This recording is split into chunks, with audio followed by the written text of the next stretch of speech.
उद्धव ठाकरे आणि राज ठाकरे मुंबई महानगरपालिकेच्या निवडणुका एकत्र लढवणार आहेत. मराठी मतदारांसोबत मुस्लिम मतदारांवर ठाकरे बंधूंनी लक्ष केंद्रित करायला सुरुवात केली आहे. यासाठी ठाकरेंना मुंबई भाजप विरोधी धार तीव्र करावी लागणार आहे. तसंच समाजवादी पार्टी आणि MIMचे मतदारांना आकर्षित करण्याचं आव्हान देखील ठाकरे बंधूंसमोर राहणार आहे. त्यामुळे मुंबईत ठाकरे बंधूंनी एम फॅक्टरवर विशेष लक्ष केंद्रित केलेलं आहे.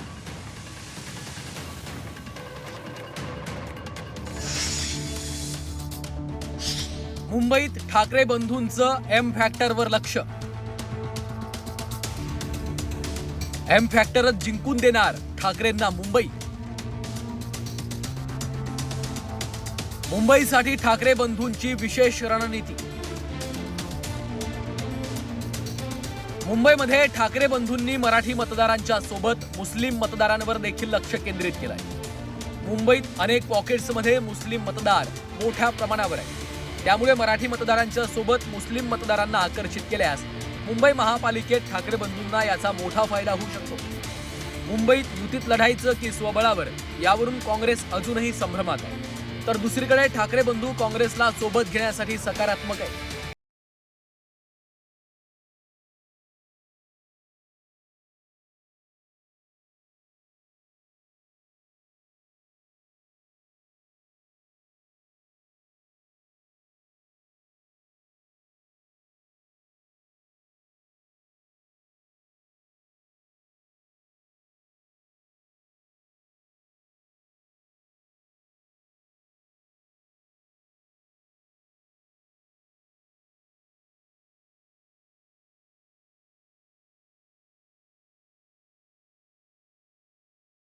मुस्लिम धर्मियांचं लांगुल चालन करताना पुन्हा एकदा दिसतंय.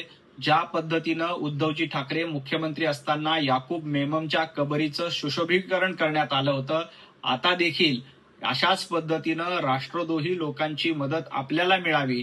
जे भारत विरोधी भूमिका घेतात, जे पाकिस्तान धार्जिणी भूमिका घेतात, अशा लोकांची मदत आपल्याला मिळावी, यासाठी उभाटा गट प्रयत्न करतोय. मला वाटतं की हे लोक नुसते संधी साधू नाहीये, तर हे दोन्ही बंधू भोंदू सुद्धा आहेत हे महाराष्ट्राला कळालेलं आहे. अरे, एका बाजूला तुम्ही म्हणता जात धर्माचं राजकारण करू नका, आणि दुसऱ्या बाजूला जेव्हा तुम्हाला वोट बँक हवी असते तेव्हा पाकिस्तान